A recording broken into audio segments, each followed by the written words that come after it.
চুলায় দ্রাব্যতার উপর যখন পিএইচ এর প্রভাবটা কাজ করে, তো দেখা যায় যে স্বল্প দ্রবণীয় লবণে দ্রাব্যতার উপর পিএইচ এর প্রভাব অনেক ইম্পর্টেন্ট।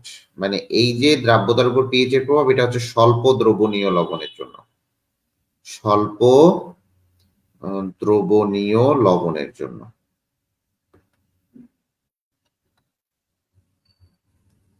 ঠিক আছে, এখন দেখ স্বল্প দ্রবণীয় লবণের জন্য যখন ইম্পর্টেন্ট, সাপোজ মনে কর আমি কালকে লিখে দিছিলাম যে ম্যাগনেসিয়াম হাইড্রক্সাইড বা ধাতুর হাইড্রক্সাইড এগুলা স্বল্প দ্রবণীয় লবণ। তাহলে এগুলা যখন পানিতে তুমি দিবা তাহলে কি পাবা? ম্যাগনেসিয়াম 2+ আর পাবা হচ্ছে OH-। এখানে 2 দিবা, শেষ। এখানে 2 দিবা, শেষ। ক্লিয়ার? আচ্ছা, এখন দেখো যে দ্রবণে অতিরিক্ত ক্ষার তথা OH আয়ন যোগ করলে পিএইচ এর মানটা বাড়ে।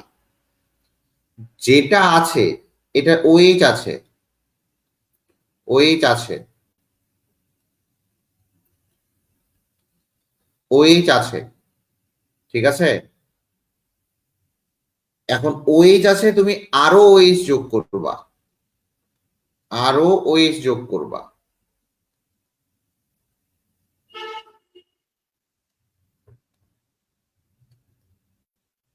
ভালো করে বুঝবা, OH আছে, আরো OH যোগ করবা।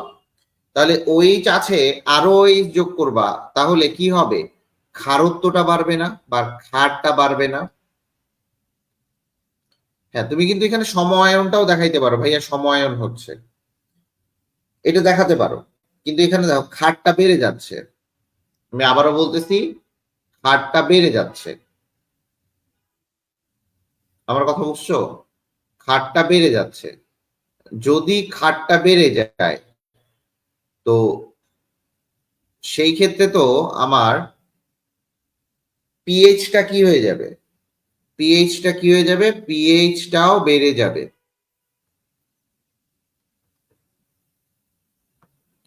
পিএইচ যদি বেড়ে যায়, দ্রাব্যতা হ্রাস পাবে।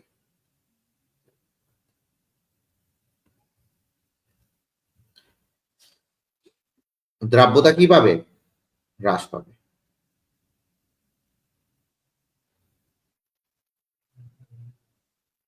যদি এই দ্রবণে, ঠান্ডা মাথায় বুঝো, যদি এই দ্রবণে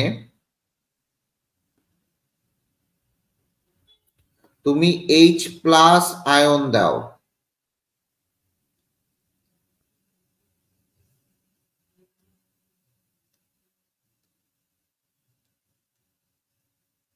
তাহলে তাহলে কি হবে? পিএইচটা কি হয়ে যাবে? পিএইচটা হচ্ছে হ্রাস পাবে। পিএইচটা কি হবে ভাইয়া? পিএইচটা আমাদের হ্রাস পাবে।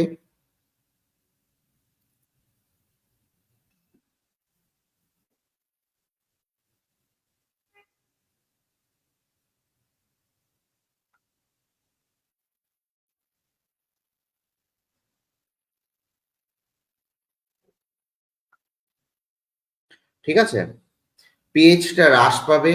যদি পিএইচটা এখানে হ্রাস পায় তাহলে দ্রাব্যতা বেড়ে যাবে।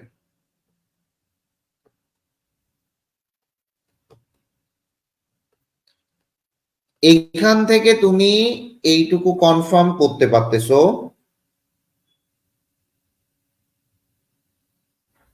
না? এখানে এখন কোনো কিছুর পিএইচটাই বের করতে হবে না। আমরা H+ আয়ন যদি যোগ করো, জাস্ট আমি জাস্ট বুঝাচ্ছি যে তোমার দ্রাব্যতা হ্রাস পাবে না দ্রাব্যতা বৃদ্ধি পাবে, দ্যাটস ইট, আর কিছু না। তো এখন দেখো যে এই জায়গাটাতে একটু বোঝার চেষ্টা করো যে দ্রাব্যতাটা বেড়ে যাচ্ছে, খুবই ভালো কথা এই জায়গাটাতে। তার মানে এই জায়গাটা তো আমি লা শাতলের নীতি খাটাইতে পারবো।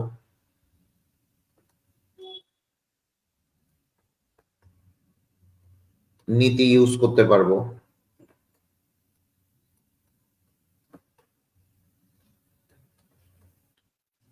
এখন দেখো এই জায়গাটাতে লা শাতলের নীতিটা আমরা কি করতে পারবো? ইউজ করতে পারবো। কেন ইউজ করতে পারবো? কারণ দেখো লা শাতলের নীতির গালিপস ফরমেশন যেটা সেটা আমি বলছিলাম এরকম যে যা হয় তা যদি করা হয়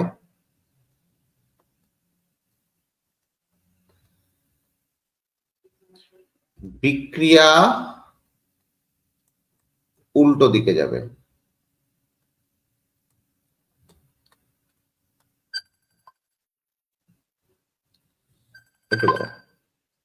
হ্যালো, এই তোমরা লোক, আমি ক্লাস নিচ্ছি।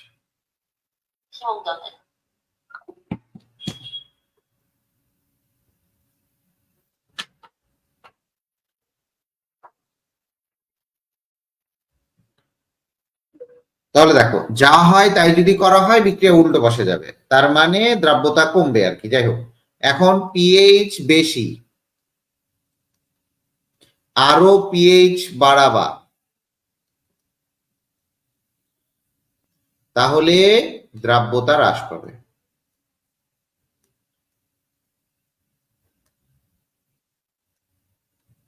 দ্রাব্যতা হ্রাস পাবে। এখন দেখো, যদি পিএইচ বেশি, যদি পিএইচ তুমি কমাও, তাহলে দ্রাব্যতা কি হবে? বৃদ্ধি পাবে। তাহলে দ্রাব্যতা বৃদ্ধি পাবে। কোনো কিছুই বের করতে হবে না, তোকে পিএইচ দিয়ে আমি বুঝাবো, তোকে আমি পিএইচ দিয়ে বুঝাবো। এখন যদি এটা অ্যাসিড দ্রবণ হয়, অ্যাসিড দ্রবণের ক্ষেত্রে যদি আমি পিএইচটা কমাই, তাহলে দ্রাব্যতা বাড়বে না কমবে বলতো? এটা মনে রাখবি, যা হয় তাই যদি করা হয় বিক্রিয়া উল্টো বসে যাবে, শেষ। আর যা হয় তা করা হইলে বিক্রিয়া সিধা বসে যাবে, সহজ কথা। এখন বল যে ভাইয়া যদি পিএইচটা কমায়, ভাইয়া যদি পিএইচটা কমায়, তাহলে বিক্রিয়া কি উল্টো, মানে দ্রাব্যতা বাড়বে না কমবে?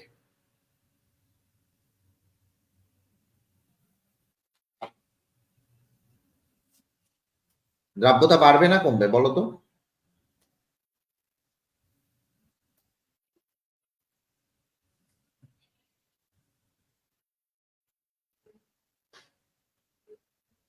বলো তো বাড়বে না কমবে, সোয়া বল। পিএইচটা কমাচ্ছি, হাট দাদা। দেখ, যা হয়, অ্যাসিডের পিএইচ কম, পিএইচ যদি আরো কমাই, তাহলে দ্রাব্যতা কি হবে বলো? বাড়বে না কমবে দাদা? বাড়বে, কিভাবে বাড়বে?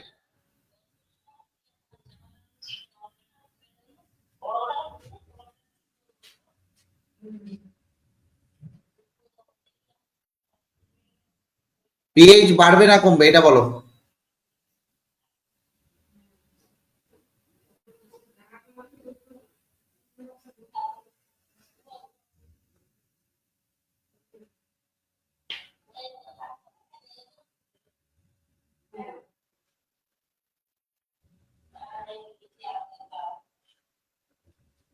এই কমবে কিনা বাড়বে তাড়াতাড়ি বলতো, এত দেরি, এটা কিভাবে বাড়ে?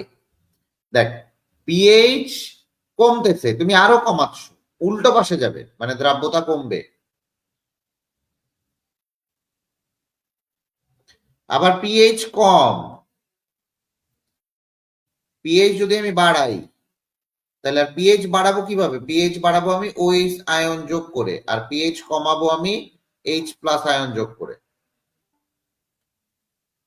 পিএইচ বাড়াবো আমি ওএইচ আয়ন যোগ করে, পিএইচ কমাবো আমি এটা দিয়ে, ঠিক আছে? তাহলে আরো যদি বাড়াই, তাহলে দ্রাব্যতা দ্রাব্যতা বাড়বে। আমি তো ওকে বুঝতে পারছি। হ্যাঁ দাদা, উল্টো দিকে যাবে মানে কি? বুঝিস না? উল্টো দিকে যাবে মানে কি? দ্রাব্যতার মানটা হ্রাস পাবে গাধা। উল্টো দিকে যাবে মানে কি? দ্রাব্যতার মানটা বাড়বে? বিক্রিয়া যদি উল্টো পাশে যায়, তাহলে দ্রাব্যতার মান কোনোদিন বাড়বে? বাড়বে না।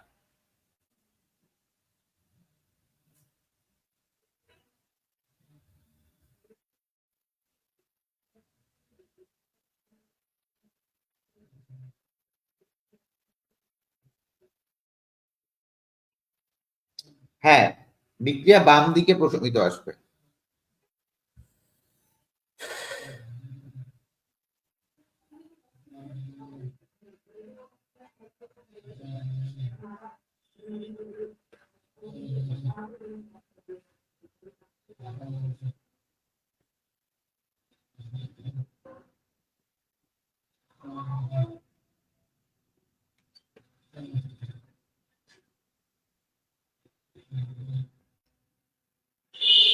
এবার বুঝতে পারছিস সোহা? এবার বুঝছিস কিনা বল।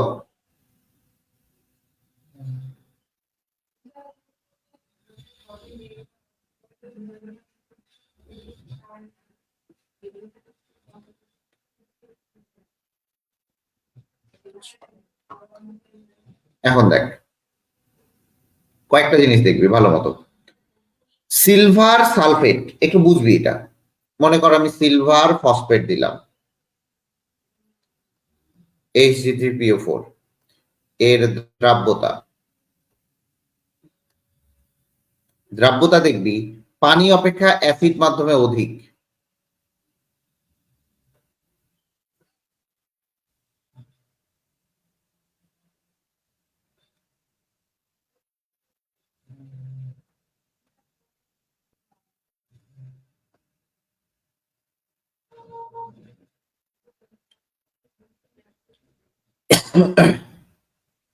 অধিক, ভালো করে বুঝবি। তাহলে একটু বোঝার চেষ্টা করতো যে দ্রাব্যতাটা কোন মাধ্যমে বেশি হচ্ছে বা কোন মাধ্যমে কম হচ্ছে। PO4 মাধ্যমে অধিক। তাহলে আমি যদি এখানে পিএইচটা কমাই তাহলে দ্রাব্যতা কি হবে? দ্রাব্যতা কি হবে? পিএইচটা কমাই তাহলে দ্রাব্যতা কি হবে বল।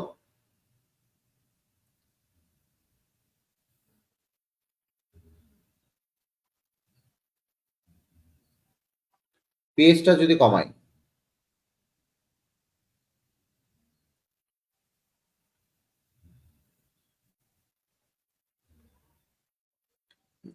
কমন সেন্স খাটা। এখানে বলেই দিছে অ্যাসিড মাধ্যমে দ্রাব্যতা বেশি, দ্রাব্যতা অধিক বলে দিছে। তার মানে যদি আমি এখানে পিএইচটা কমায়ও ফেলি, সামনে যাবে, গুড, সামনে যাবে, কারণ এখানে প্রশ্নের মধ্যেই বলে দিছে সামনে যাবে, মানে দ্রাব্যতা বাড়বে, দ্রাব্যতা বাড়বে। ঠান্ডা মাথায় বুঝবি, এখানে বুঝে যা, তাহলে আর তোর মানে কাজে লাগবে, ঠিক আছে? বলতে পারিস ভাইয়া কোন কোন লবণগুলার দ্রাব্যতা, সালফাইড আয়নযুক্ত যেসব লবণ আছে এদের দ্রাব্যতা অ্যাসিড মাধ্যমে অধিক। যদি বলে কোন কোন লবণের দ্রাব্যতা, এটা হচ্ছে কোন লবণের দ্রাব্যতা, কোন লবণের দ্রাব্যতা অ্যাসিড মাধ্যমে অধিক। লবণের দ্রাব্যতা অ্যাসিড মাধ্যমে বেশি।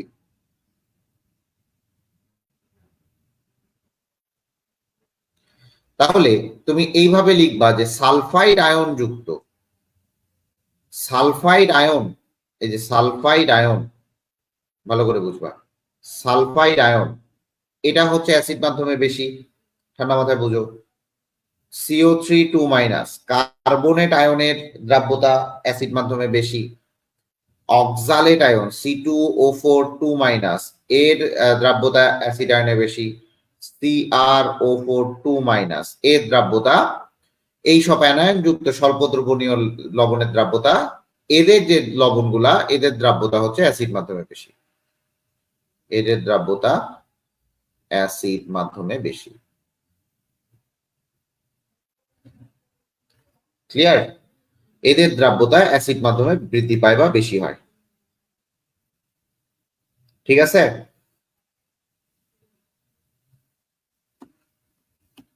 ক্লিয়ার? তাহলে তোমাকে যেইটুকু বললাম ঠিক এইটুকু বললেই তুমি অ্যান্সার গুলা পেয়ে যাবা। এখন চলে আসি ভাইয়া, এই পিএইচ এবং দ্রাব্যতা রিলেটেড, দেখেন পিএইচ প্লাস দ্রাব্যতা রিলেটেড ম্যাথ। তোমরা মনে হয় পিএইচ মানে জানো না, আমি পিএইচ মানে হালকা একটু বলে দেই। পিএইচ মানে হচ্ছে puissance of hydrogen, pH equal to হচ্ছে -log of H+, জাস্ট এইটুকু জানো, আমি 4th চ্যাপ্টারে বাকিটা পড়াবো। পিএইচ মানে হচ্ছে minus log of H plus. আমি 4 চ্যাপ্টারে বাকিটা পড়াই দিব। ওকে, এখন চলে আসো, পিএইচ এর হিসাবটা এরকম যে পিএইচ যদি গ্রেটার দেন 7 হয় সেইটা এটা হবে ক্ষারীয়, পিএইচ যদি লেস দেন 7 হয় তাহলে সেটা হবে অ্যাসিডিক, সেটা হবে অ্যাসিডিক। এখন চলে আসেন, এখানে বলা হয়েছে যে 25 ডিগ্রি সেলসিয়াস তাপমাত্রায়, দেখেন কোশ্চিন যদি এরকম দেয়, রিলেটেড ম্যাথ করব আমরা। আর যখন আপনি এইখান থেকে এইচ প্লাস এর ঘনমাত্রা নির্ণয় করতে যাবেন তখন শুধুমাত্র করবেন 10 to the power minus of pH. দেখেন দুইটাই সূত্রটা লিখে দিলাম। আপনি যখন এইখান থেকে হাইড্রোজেন আয়নের ঘনমাত্রা নির্ণয় করতে যাবেন শুধুমাত্র করবেন 10 to the power minus of pH. এখন একটা কোশ্চিন লিখি যে আমি 25 ডিগ্রি সেলসিয়াস তাপমাত্রায় 25 ডিগ্রি সেলসিয়াস তাপমাত্রায় অ্যালুমিনিয়াম হাইড্রক্সাইড এর পিএইচ হচ্ছে 10.37, তাহলে AlOH3 এর দ্রাব্যতা গুণফল কত? দ্রাব্যতা গুণফল কত?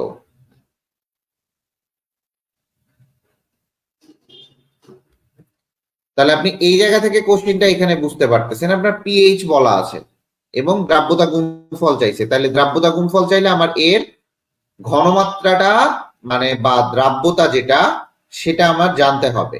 জানতে হলে আমার এখান থেকে পিএইচ থেকে এইচ প্লাস আয়নের ঘনমাত্রাটা বের করে নিতে হবে।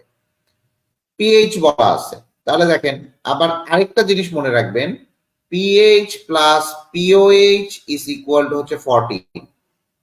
তাহলে দেখেন এখানে পিএইচ প্লাস পিওএইচ, কারণ এখানে আপনার পিএইচ বলা আছে কিন্তু আমার এখানে ওএইচ আয়নের ঘনমাত্রা লাগবে, তার মানে আমার পিওএইচটা আমার এখানে আগে বের করে নিতে হবে। ঠান্ডা মাথায় বুঝেন, পিএইচ প্লাস পিওএইচ কিন্তু এখানে আছে কি ওএইচ আয়ন, আর আমার দেয়া আছে পিএইচ, পিওএইচ দেয়া থাকলে কোনো সমস্যা হইতো না। তাহলে দেখেন এখানে হাইড্রক্সাইড আয়নের ঘনমাত্রাটা আমার বের করতে হবে, বাট এখানে দেয়া আছে হাইড্রোজেন আয়নের ঘনমাত্রাটা। হাইড্রোজেন আয়নের ঘনমাত্রাটা ঠান্ডা মাথায় বুঝবেন, কারণ এটা জলীয় দ্রবণ, তার মানে এই জলীয় দ্রবণটার মধ্যে অবশ্যই হাইড্রোজেন আয়ন আছে। কথা বুঝবেন, তাতেই হবে। তাহলে এটা ইকুয়াল টু 14, তাহলে পিওএইচ ইজ ইকুয়াল টু আসবে হচ্ছে আপনার 3.63। তার মানে আমার ওএইচ আয়নের ঘনমাত্রা আপনি এখানে পাবেন, OH মাইনাস আয়নের ঘনমাত্রা পাবেন এখানে 10 টু দি পাওয়ার মাইনাস 3.63।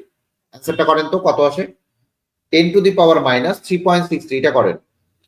আজকে যারা যারা ক্লাস করলি না তোদের খবর আছে তারা।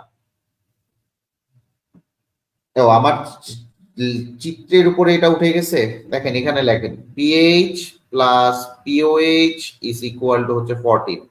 এটা কিভাবে আসে এগুলো আমরা 4th চ্যাপ্টারে শিখবো, 4th চ্যাপ্টারে শিখবো। হ্যাঁ, তাহলে এখন দেখেন এই জায়গায় আমি ওএইচ আয়নের ঘনমাত্রাটা পাবো এখানে। এই কত আসে অ্যান্সার দেখতো, সোহা দেখতো। এখন দেখো আমার দ্রাব্যতা গুণফল চাইছে, তাহলে অ্যালুমিনিয়াম হাইড্রক্সাইড যদি তুমি ভাঙো, জানো ধাতুর হাইড্রক্সাইড গুলা স্বল্প দ্রবণীয়, তাহলে এটা ভাঙলে তোমার aluminium 3 plus plus 3OH minus, এটা তুমি পাইলা। এটা আসবে 2.344 into 10 to the power minus 4। এখন চলে আসো, এখানে আমার এস, এখানে হচ্ছে আমার 3s, তাহলে আমার কেএসপি কত আসবে এখানে? কেএসপি ইকুয়াল টু আসবে হচ্ছে এস ইন্টু 3s কিউব। আর আমার এস মানে কি? এস মানে এই যে ঘনমাত্রাটা, এস মানে আমার এই ঘনমাত্রাটা নাকি? কখনোই না, এইটা হচ্ছে আমার ওএইচ আয়নের ঘনমাত্রা। এইটা কি আমার অ্যালুমিনিয়ামের ঘনমাত্রা? একটু বলো তো, এটা কি আমার অ্যালুমিনিয়ামের ঘনমাত্রা?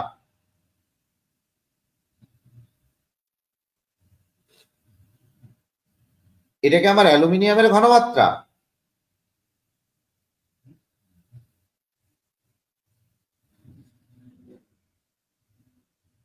Good, very good. এইখানেই ট্রিক্সটা। এইখানে যে ওএইচ আছে, এখানে কয়টা ওএইচ আছে? 3টা ওএইচ আছে। ঠান্ডা মাথায় বুঝো, এইখানেই সবাই ভুল করবা। এখানে আছে আমার 3টা ওএইচ, এই জিনিসটাই ভুল করবা সবাই। এখানে আমার 3টা OH আছে, তাহলে 3টা OH এর ঘনমাত্রাটা আমার এখানে দেয়া আছে, কিন্তু আমার অ্যালুমিনিয়াম আছে একটা, তাহলে অ্যালুমিনিয়ামের ঘনমাত্রা কত হবে? অ্যালুমিনিয়াম 3+ এর ঘনমাত্রা কত হবে? 3 দিয়ে ভাগ দিবা, 2.344 ইন্টু 10⁻⁻⁴ ডিভাইডেড বাই হচ্ছে 3। তার মানে অ্যালুমিনিয়াম 3+ এর ঘনমাত্রাটা আসবে এখানে আমার 7.813 ইন্টু 10⁻⁻5 m। এটা আমার অ্যালুমিনিয়ামের ঘনমাত্রাটা, আমার ভালো করে বুঝবেন। এখানে আমার অ্যালুমিনিয়াম 3+ এর ঘনমাত্রাটা কেন এটা আসলো, এটা কিন্তু খুবই ইম্পর্টেন্ট একটা কোশ্চেন। দেন এখান থেকে AS আর AS টার কিন্তু ঝামেলা আছে। AS সেম, কিন্তু এটা 3s, এটা 3s এর ঘনমাত্রা, এটা আমার 3s এর ঘনমাত্রা, কারণ এখানে হাইড্রক্সাইড আয়ন, এই জলীয় দ্রবণে হাইড্রক্সাইড আয়ন আছে 3টা, সেই 3টা হাইড্রক্সাইড আয়নের ঘনমাত্রা এখানে দেয়া আছে, কারণ ওইটা টোটাল 3টা হাইড্রক্সাইড মিলায় pH টা আমার 3.63, সরি POH টা, কথা বুঝছেন? তখন এই জায়গায় আপনি এখন দ্রাব্যতা গুণফল বের করতে পারেন। এখানে অ্যালুমিনিয়ামের এটা অ্যালুমিনিয়ামের জন্য করবেন, এটা এর জন্য করবেন, আপনার OH এর জন্য করবেন। তার মানে করবেন হচ্ছে 7.813 ইন্টু 10⁻⁻5 ইন্টু হচ্ছে 3s এর মান হচ্ছে 2 ইন্টু 3, কিউব কিন্তু থাকবে, পুরা 3s এর মানে এটা, তার মানে 2 ইন্টু 3 4 ইন্টু 10⁻⁻4, এইটার কিউবটা জাস্ট থাকবে, কিউব। তার মানে এখানে আপনি কেএসপিটা বের করবেন। এইটুকু বুঝছেন কিনা বলেন? গুড। 1 into 10⁻⁻15, very good. এটার অ্যান্সার আসবে হচ্ছে 1.5, 1.001 ইন্টু 10⁻⁻15। দ্যাটস ইট, শেষ। দেখা যাচ্ছে না, তারপরে দেখবেন।